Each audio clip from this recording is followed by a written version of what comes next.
What is up, Pats Nation? It is Patriots Global back here with another video. So we're here with yet again another draft video. So with the 77th pick in the 2019 NFL Draft, that is round 3, the Patriots select defensive end Chase Winovich. Now, I'm just going to start off by saying, holy frick, this is a steal. This is a straight steal by the New England Patriots. I know he was projected to go third round, but from what we've been learning about this draft, the guys that are projected to go in certain rounds really seem to be going sooner than they say. Well, obviously some of them, not all of them, such as like DK Metcalf or Hakeem Butler. But Chase Winovich was one of the best at his position in this year's draft, and the fact that he dropped to third was just unbelievable. You guys have asked me about him, and I said there's just no way that the Patriots get him. I mean, you haven't really heard him, going back to the Patriots, and there's just no way that he's going to be there. But holy frick, when they drafted him, I was confused but extremely happy.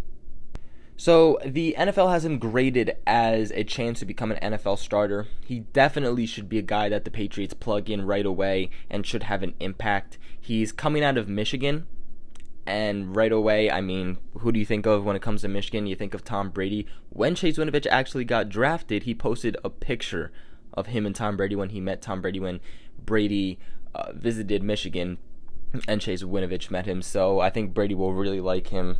Obviously, they both went to the same college in Michigan, so good connection there.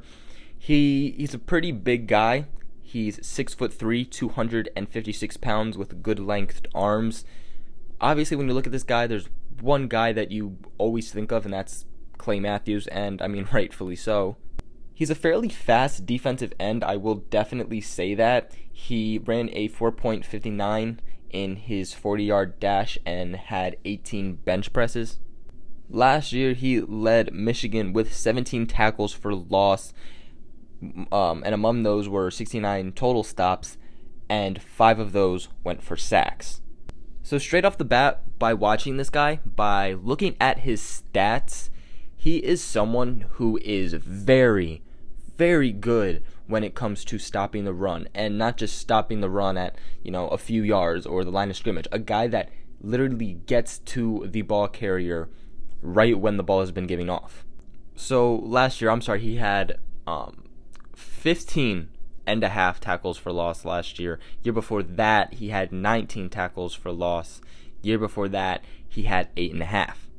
Like I mentioned, this past year, he had 5 sacks. Year before that, he had 8.5. Year before that, he had 5. So he's a guy that usually averages at least 5 sacks a season. Keep in mind, he was playing roughly 13 games a season. He is a very physical edge defender who plays the game like he has, air quote, zombie blood pumping through his veins. Winovich is relentless, he's determined, and he takes no plays off. I don't know what it is about Michigan, but he reminds me a lot of Tom Brady in that aspect. He's determined to prove something. He's determined that he's good at his position, that he can make it into the NFL. And like I mentioned, he has no plays off. This guy is always working. First guy on the field, last guy off the field, always working hard. No days off with him. But he does lack some physical traits and the explosiveness as an edge rusher, so that could limit some of his upside. Now, scheme fit could determine his role. If it's a 4-3 defense, then he'll probably be a defensive end. A 3-4 would be more of a rush linebacker. But his football character and physicality improves his odds for success as, an eventual starter. Now, with that being said, in a 3-4 system, him playing a linebacker is not where he is going to totally shine, because he's not great in coverage. He's not an actual linebacker, so more of a 4-3 team is what he will shine in, so perfect for the Patriots.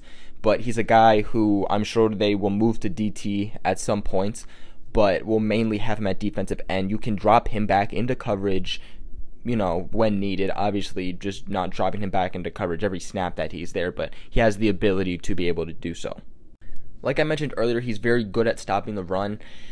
And when I watched his highlights, when I watched his gameplay, there was someone that stuck out to me so much when I watched this guy, and that is actually Patriots' new defensive end, Michael Bennett. Michael Bennett is fast off the line.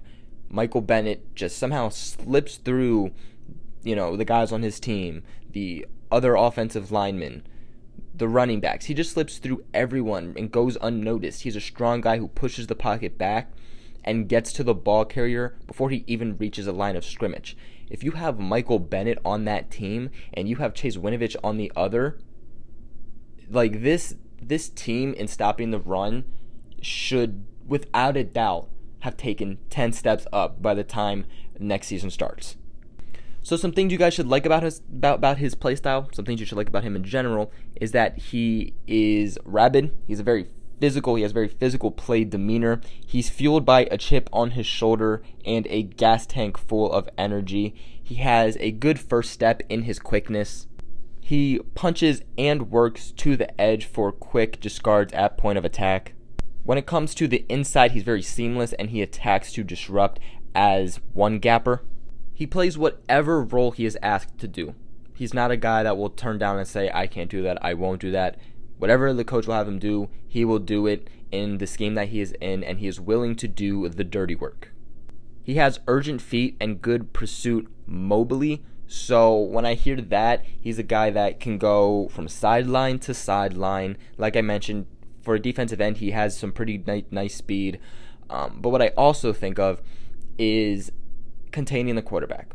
Something the Patriots struggle a lot in year after year is containing the quarterback, not letting him scramble and, convert on third down and pick up all these yardage. I mean, we saw it last year with Blake Bortles. We've seen it with Cam Newton. We literally saw it with Josh McCown, the Jets, aging quarterback.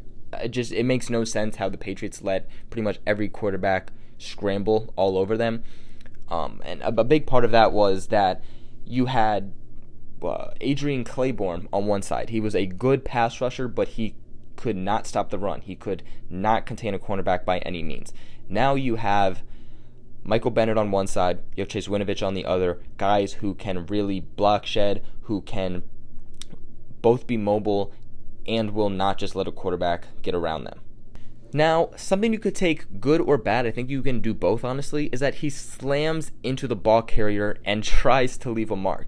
Now, obviously that just shows how strong, how aggressive, how upbeat and hyped that this guy is.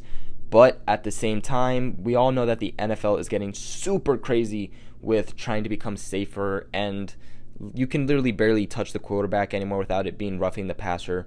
We saw that so much with a guy like Clay Matthews last year, and this is a guy who looks exactly like him, so might be something that could be an issue, but I mean, we'll see. He has very adequate upfield rush burst. He challenges the edge with forward lean and swatting hands, so a guy that has some different hand movements, but can also swat the ball down when the quarterback is trying to create a pass.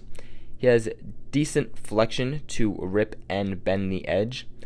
He slides to inside to counter without slowing. And his feet will not allow him to linger as a rusher. Now, some things that he should work on, some things to watch with him, is that he has hard charging style, which because of that, he has dull awareness and instincts at times, because when he's setting the edge, his mindset is get off the line fast, push the hell out of this pocket, and get that ball. So if there's a trick play, sometimes this guy's going to have issues when it comes to, again, both awareness and instincts. He has a tendency to play through a straw and lose sight of the ball, so a guy that kind of, again, has his eyes set on something and at times will lose sight of the ball. Too often, he attacks feet first, hands second, and with any good pass rusher in the NFL, you see that they have a variety of hand movements. Literally, their hands go crazy all the time, but it's why they're so good. It's why they beat offensive linemen, and that's why they get to the quarterback, so he has to use his hands more. He lacks effective counter to disengage once he gets wired up. He has just average in-setting edge and containing outside runs. So he's not bad at stopping outside runs, but it's not necessarily his cup of tea. Sometimes his tackles can reach and cave him in. He plays a little flat-footed in space. He could face a challenge if he is forced into that 3-4 outside linebacker role, which I don't see happening. Due to his kamikaze rush approach, it will limit his timing for counters. He needs to be more precise, more well-routed, and more fine-tuned when he is trying to get an efficient path to the quarterback. And his transitions inside the rush lack fluidity. All in all, this is just such a good pickup. This is going to be a steal for the Patriots. They needed help at defensive end. Say what you want, they needed help on that line. You have Michael Bennett, who you plugged in, but then you have guys who you're not totally sure about. You have Dietrich Wise, who has the ability to do something, but has been inconsistent. Now, that could be because he isn't necessarily getting the chance that he should be. But after it kind of goes with those three guys, you start to wonder a little bit. I mean, you got Derek Rivers, Afumbu Kamalu, Keonta Davis, so not guys that really stick out to you. So the Patriots definitely needed this. This will be a day one plug-in starter, and without a doubt, he should make a very nice impact for the Patriots. So what are your guys' thoughts? Let me know in the comments below. Also, make sure you guys like and subscribe. That helps me, the channel, and even you guys out very, very, very much. Make sure you guys share this video with everybody who knows when to go to the Patriots Global Family. Other than that, I will catch you guys in another video.